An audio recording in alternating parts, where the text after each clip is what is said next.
o vento e o sol.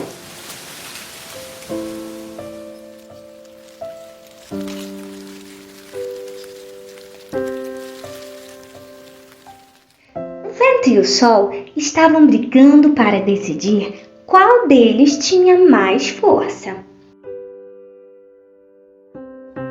Quando o viajante passou, resolveram fazer uma proposta. Aquele que o fizesse tirar o casaco seria o vencedor.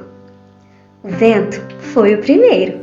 Ele começou a soprar com muita força.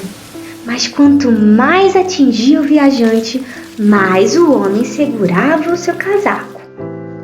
Depois chegou a vez do sol, que saiu de trás de uma nuvem e começou a brilhar.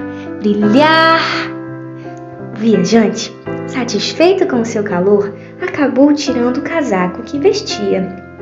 Moral da história: conquistamos mais com a simpatia do que o uso de força.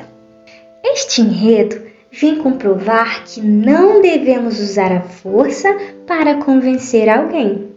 Pelo contrário, através da doçura e da simpatia, podemos conseguir aquilo que queremos de uma forma muito mais simples.